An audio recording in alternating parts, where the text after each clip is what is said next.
different end uses. Probably That's can see right. it now. So I No, no, yeah. How much do you have to remove to achieve that? So you still wanna see it, isn't it? It's fine if I don't like it there. It's And dust suppression or cleaning up, yeah. then yeah, she said you have to move, but it's fine. Yeah, like, they've already got, around plus C, and that's, maybe then you can slip it on that. But just, Yeah. Okay, next one. another model. Oh, So, like you said, there's no risk without exposure. So in that process, and this is where we rely on the engineers, what are the potential where accidents can happen? So there's the planned procedure, but we also have to factor in potential accidents, where the people collecting and processing the urine can suddenly get a bit splash of it on themselves, or when you're emptying the containers, washing the containers. We'd like to hear from you about what are the most likely routes of exposure. What have we got? Breakage of the urine storage tank. collection, Yeah. handling of stored and processed urine, aerosol dispersion that's mainly related to spray irrigation, spray fertilization, consumption of crops, contamination of recreational water bodies. So that's if let's say there's runoff it's containing the fertilizer and it infiltrates into groundwater or surface water, and the same for recreational water. What are your thoughts as to why you voted in that way? Like, when you're thinking of contaminating water bodies, what microbial hazards are you concerned about leaching from the fertilized areas into the water bodies? What do you think is moving? The bacteria, the viruses, any microbial genes? What are you worried about? Nutrients themselves, like. But we don't care about nutrients. This is only microbial hazards. Right. Yeah, I think there is still bacteria. bacteria. Yeah. Well, in many countries in Europe, when they use composting and stuff, there's a certain riparian zone that you can't apply these biosolids within 25 meters of the river. There are other controls you can have so that you don't spray the fertilizer straight into the water.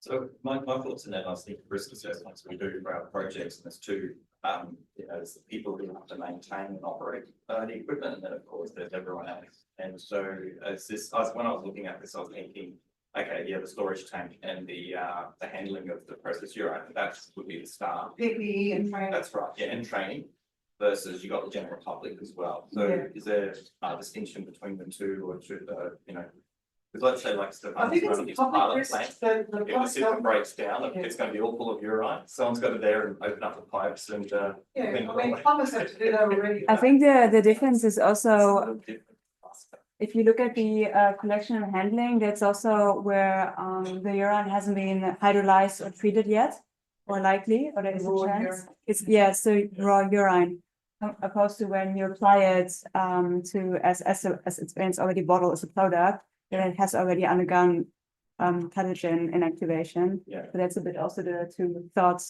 So something in like terms of that, exposure groups. Yeah. Has got, before you Yeah. commission any equipment, you've got to go through all the scenarios, and it would be whether it's hydrolyzed or not. You kind of probably have to case worst case situation, worst case scenario.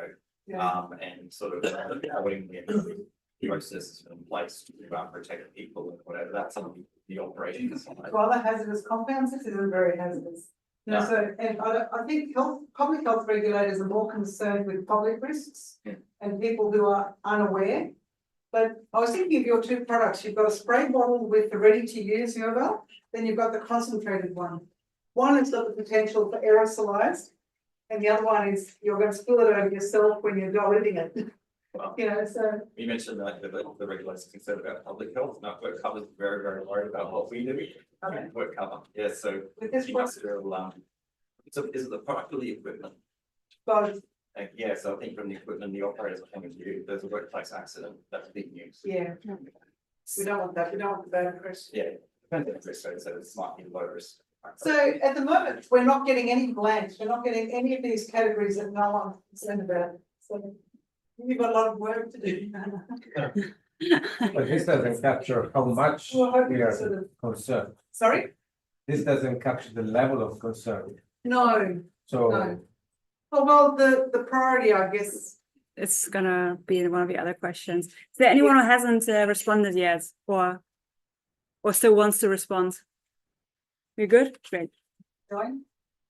Oh yeah. So there's a little bit of background. So normally in health risk modeling, we would consider like 4 points of contact.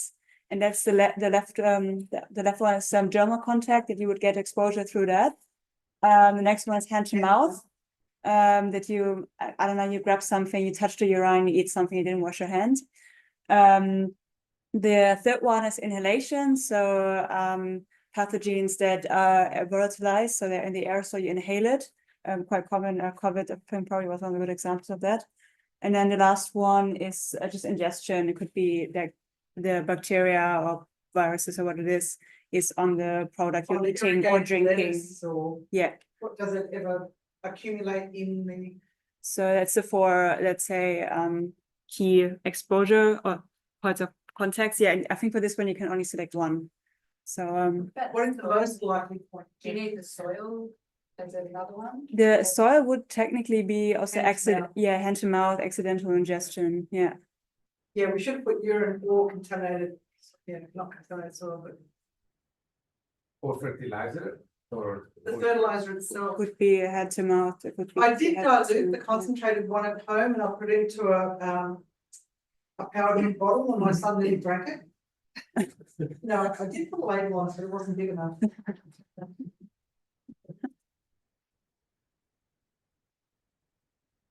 It's very good. I'm thinking about the label could probably need like translation on it. It doesn't have Maybe. English, right? I was thinking when Ibrahim sent me a sample of it for testing and it, on the mail order, it said it was hazardous and it was, you had to tick off that it was basically a hazardous waste to send it to me, wasn't it?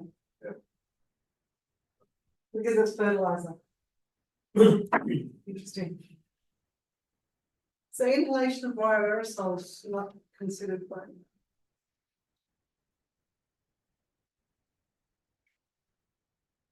Okay, so contact with the skin seems to be the most. Skin's actually pretty good at keeping stuff out. It's interesting. But the question is, That's what's the, point what of like is what the concept? Point of contact, right, sorry, yep, good, It's interesting on the back of step, how we define urine versus fertilizer. yes, when is it raw, when does it stop being When urine? is it urine, when is it fertilizer? If we're putting it through this process, are we converting urine to a fertilizer? And then- Yes, and at a lot what of these point? issues go away Yeah, when it's called fertilizer versus, well, Waste or. yeah. waste or resource, but that's the name changes. But we're still very uncertain about what happens to the actual pathogens and at what point do they disappear and which ones disappear to what extent, what log removals do we get through the process? It hasn't been done yet. Stefano's done some, you went looking for some pathogens, didn't you? And you didn't find many. We just look for bacteria. Yeah. We Exactly, and viruses are the things that, you know, we know that viruses are much more likely to cause outbreaks than bacteria. But then bacteria are more likely to pick up AMR genes and then share them with good bacteria in the soil, so that's a bit trickier to model. But Oh, quite happy we have a little bit more defined outcome. Next one. Yeah, that's the one with the fertilizer. Oh, So this is a yes, similar so that's your question. When we actually come, how do we There's play with the fertilizer? Question was duplicated, so I skipped to the next one, sorry. No, I'm not reading the fine print. so what goes down the toilet is the urine, and what comes out the other end of the processing is the fertilizer. There's nothing in between, there's no real big points of contact in between, is there? ideally. It's pretty much closed systems, yeah. But if you are talking with somebody from outside Australia, I think even fresh urine is considered as a fertilizer. Exactly. And Yeah. because there's a lot of people just, if you ask this one probably in underdeveloped countries, I think they Yeah, don't we're care. not. I mean, they just, it's an everyday thing for them. But it's not just underdeveloped countries. When I was in Sweden, that what urine reuse was Oh, right. direct For year-round use. Yeah. So the fresh urine is considered a fertilizer as well, same with manure, so. Well, we have a question that's a little bit related to this, but we are coming to that. Yeah, Yeah. well, I think we can move on.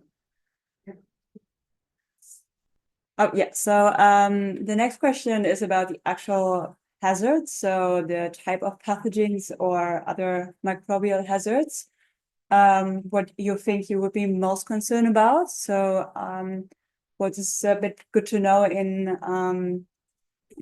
for the background is there is pathogens that have a higher infectivity and others have a lower, and some are more abundant while others are less.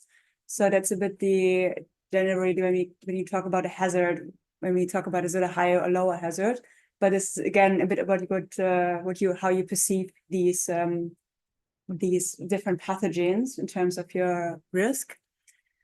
Oh yeah, you already somehow answered, yeah. Right, so bacteria equal, oh, okay. People are, is it because bacteria are more familiar to you than viruses? Yeah. When I'm reading through this, actually, I'm not sure what some of this stuff is. Yeah, Yeah. we thought that, yeah. Parasites, Yeah. I understand, but what's the other thing next to parasites? Doesn't mean. Oh, the Also, antimicrobial. two of the blood pathogens I picked bacterial virus to cover that as well. That's right, so 3 that overlaps with 1 and 2 categories, like bloodborne pathogens. Yeah, I thought to put that, Bacteria. no, they're a little bit, but I put that a bit like separate. It's up there, put simply to pick up on any associated with menstrual blood, Yeah, you know, so are we concerned about that? but not to sound not like I'm not concerned with it. The first 2 bacterial viruses is intended to cover that. Yeah. I mean, oocysts and they're protozoans, right? Yeah. They're quite large, and the membranes, and I think the technology is more likely to remove those simply from size exclusion, yeah? All bacterial viruses are like, but they're membranes. Depends on the viruses, some are really, really small. Yeah, viruses are the tricky one, but Yeah. you can get at least 4 log reduction in a UA, maybe more. Depending on, but that's only monitored based on the reference pathogen of the adenovirus. MS2, for example. Viruses. But as a means to checking. But Yeah. I think they can get more, because of all size of like 0.01 microns. Yeah, I know, when you look at the range of sizes of viruses, they're really, Yeah. I think that's- Viruses are a tricky one. but viruses are definitely the tricky. bacteria, and that's what I find with the health regulators, their viruses are the biggest unknown, because you only go finding what you go looking for, and there's too many to go looking for. Parasitic worms, did you want to talk to that? Yeah, I'm just curious if there's anyone would like to share what specific worms you're thinking about or concerned about. Is this both you were thinking about this in Australia or more as from traveling? Anyone having There are thoughts? papers with parasitic worms turning up in Europe, but not in Australia, but are we concerned about visitors to Australia bringing those in, coming into our systems if they're in public places? So how they end up in urine? Cross contamination or? They would be excreted through a urine. They actually get into the urine. Because there is The kidneys don't filter them out. there is infections that are in the uterus or kidney or in the Right. bladder. So through that, they would basically bypass that. So they would never have to be, they will They don't never go come through that through- filter. Yeah. Antimicrobial resistance, it's interesting, so the awareness of that is rising. And it's the antimicrobial resistant bacteria, but then there's also the antimicrobial resistant genes. And I've just come back from overseas where we spent 3 days brainstorming over a 3-year project about the horizontal transfer of AMR genes through waterways and through wastewater treatments and stuff. And they're very promiscuous, these microbes, they like to share things. And even environmental bacteria and phages are picking up antimicrobial resistant gene sequences, so it is something that's going to be the radar, but there's we will factor it in, but to what extent we can model it accurately, because there's no good dose response models out there yet. But it's interesting that it's on your radar too. Anyone? May have biased us with your introduction. For now, oh, Yeah, yeah, I was just about to say That that, definitely yeah. made me out of one of my top three, speaking to you. well, yeah. So, but the CRC has raised a lot of awareness about that in Australia. Maybe I biased you, so maybe. Yeah, don't worry, your views aren't going to direct the whole research, we were going to stick it in there anyway. I think microbial resistance. I've heard talks from Engels, water and EPA. Yeah. And the other thing that's confounds that is microplastics. These genes hitchhike on microplastics to travel through the environment. The whole microplastic debate is confounded with AMR. Just curious, is there anyone else who would like to share their, I mean, you don't have to, as I said in the beginning of, but if you would like to make a remark about your choice, and Yeah, definitely curious. Not gonna quote anyone, obviously, in the written. I did my master degree in Israel regarding this microbial movement in the weather zone. So in Israel, they collect the sewage water and wastewater in the basin, and they penetrate it till aquifer. And we were just hypothesized that there will be when they pumped the water again to send it to agriculture. And I have found really good result, good for me, but not happy result. But yeah, antibiotic resistant genes and bacteria till 50 meters of 50 meters. 50-meter weather zone, and until the groundwater we pumped it. So there is always antibiotic resistance. Yeah, it's not surprising, that's where our antibiotics came from, Yeah. the environment, you know, we shouldn't be surprised that we find the genes in the environment. Yeah, that's The real concern, this is just feedback, is that we don't want to confer resistance to our last line antibiotics. They're the ones, so there's a set of antimicrobial resistance genes that the health departments are very nervous about. Specific ones, anyway. UNSW is a partner in the SAFE CRC. So I was hoping we could get a pilot project up through SAFE, funded by SAFE, that can analyze the final products for the presence of AMR gene sequences through metagenomics. Remember that conversation, John? Yep. We'll follow that up. Thank you. Oh yeah, that's that was great. Yeah, that's a bit of background for us. I don't think we have to analyze or talk about that so much. We can use our spare questions. Yeah, I happily would love to use my spare questions. Just 3 more. I think it's 3 more. So I hope you're still in the mood. Yeah, reverse question. Yes. So needing some background on this, because we were just quickly touched on that already. With the 2032 Olympics coming to Brisbane, and with our pilot plant being set up in hopefully Victoria Park, there is going to be more and more a flux of tourists and visitors. And to what extent, if we were just doing this project for Australia, we would look at diseases that are endemic to Australia and the risk of those. To what extent should we be considering non-endemic pathogens? Things that aren't very common in Australia, or is that stretching the boundary too much? I said no, because I think that the biggest exposure will be in the toilet itself, not through the System. So I think that there is an order of magnitude. So they're going to be scared, or if they're going to be worried about these, they should be worried about them in any toilet, not the urine diverting toilets, is that right? Yeah, any public toilet. Any public toilet. So good sanitation practices.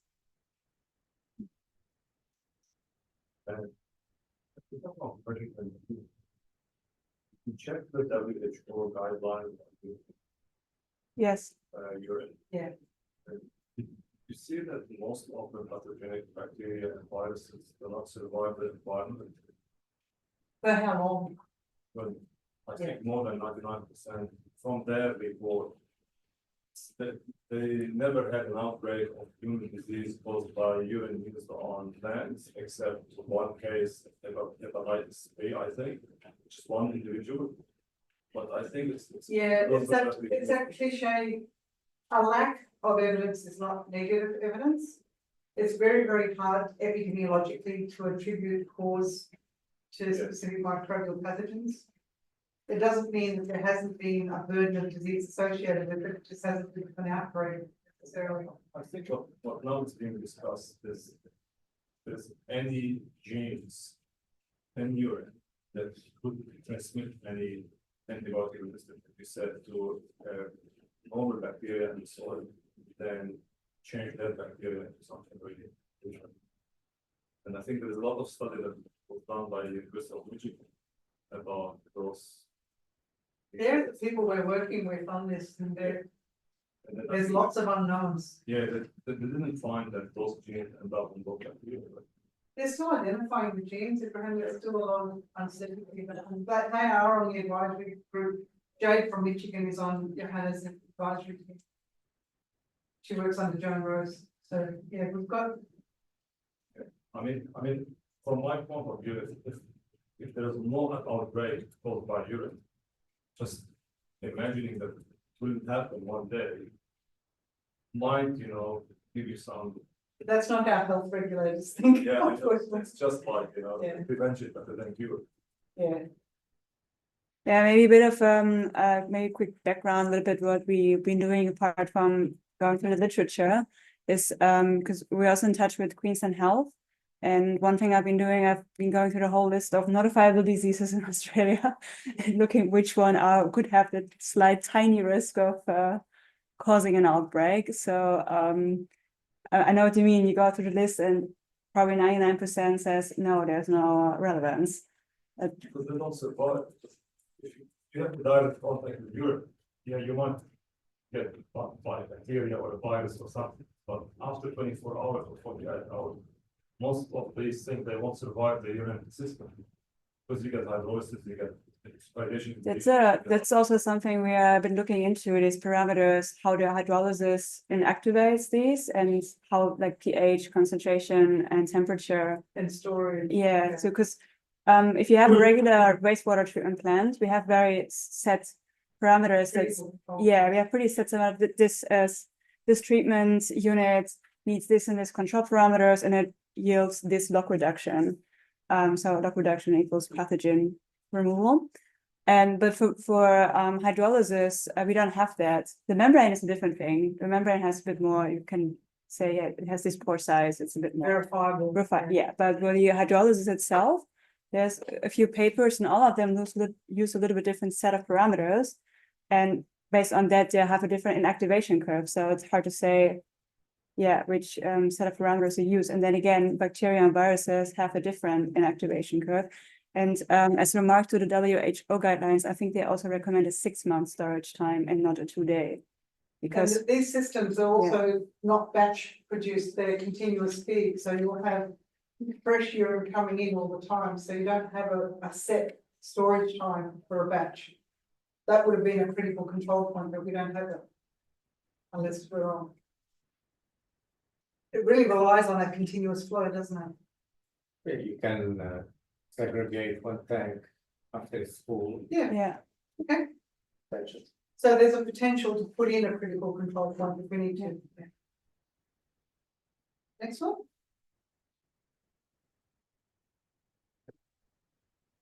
right. The elephant in the room. We know that feces contain much more pathogen load than urine, but cross-contamination, we have urinals have got far less.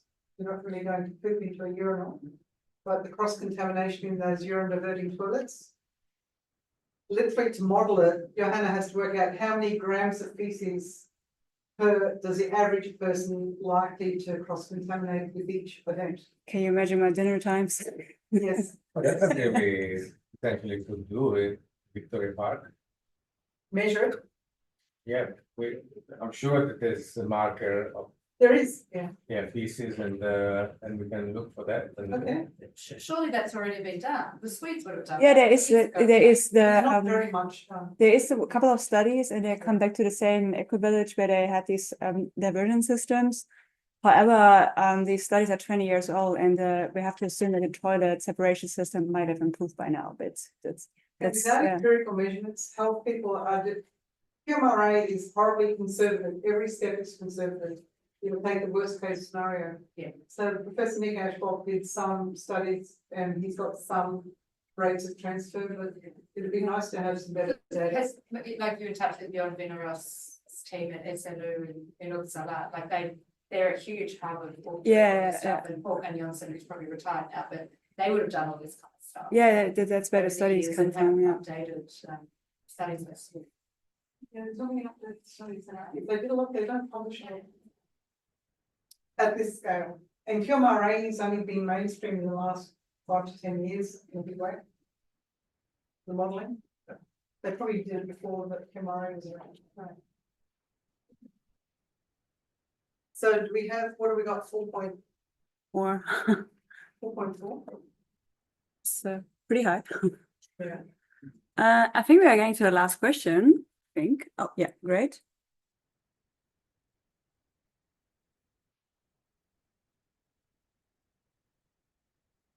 So this is a free field where you can enter diarrhea sickness. What's B?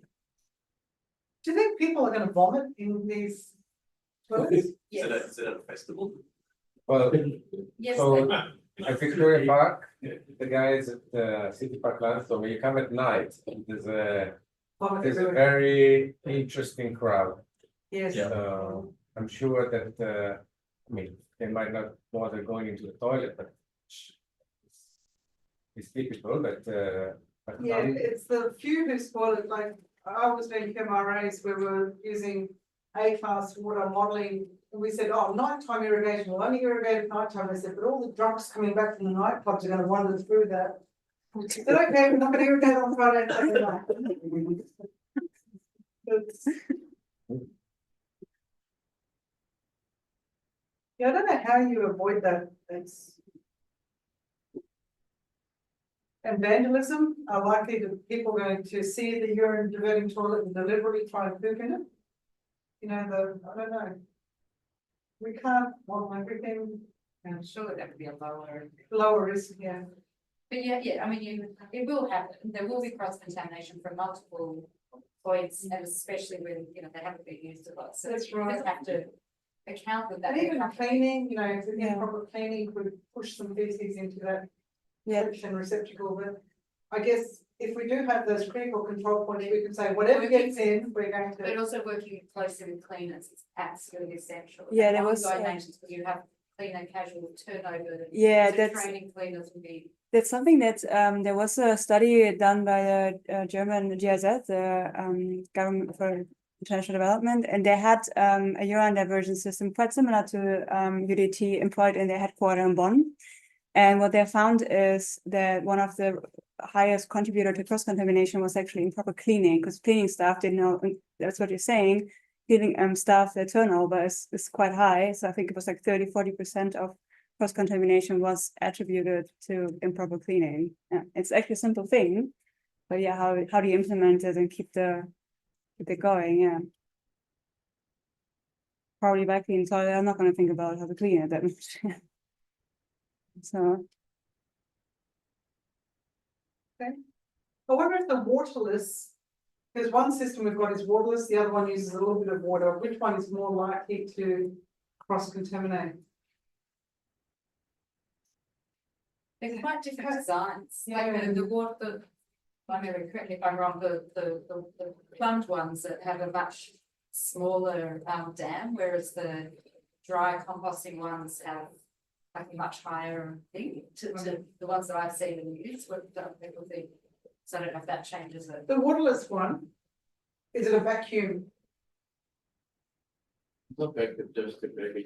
Oh, you mean you don't mean a fully dry toilet, you mean it's waterless for the urine and it's still plumbed, flushed at the back? Oh, is it? I don't know. So there's lots of different types. Yeah, definitely waterless toilet is gravity and that you have a more, that after you Fixed grow spot, the yeah, surface, yeah. or you have a water and mostly it's water is the chlorinated water. Yes. Have a that, it's like disinfection in your like happening when you have a water flushing, even a small amount of water. So I think that A little bit of water is yeah, better. Water is Is it already chlorinating, but they are keep. Yeah, the chlorine dose isn't meant to kill fecal pathogens, I so. think they, it Percent. works well, A little so, bit. yeah. And it doesn't affect your treatment processes if it's diluted or Small has other. amount, yeah, small amount is okay, but if they have a fluid, yeah, a lot of flushing and then. Yeah. I think that no matter what happens, you need to continuously, Clean. yeah, clean up, so we. So we've identified cleaning as a critical control point. Yeah. Okay, was that it? I think it's the last question, yeah.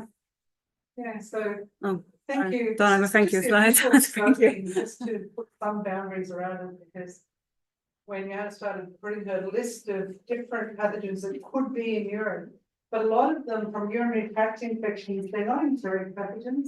They're like, if they ended up on salads and you ate them, they probably wouldn't infect you. It's. Is it worth though, because you said this is about Perception. perception and whether it's the health departments or the public, and you mentioned this morning that to establish PFAS is not in urine, but the public won't know that.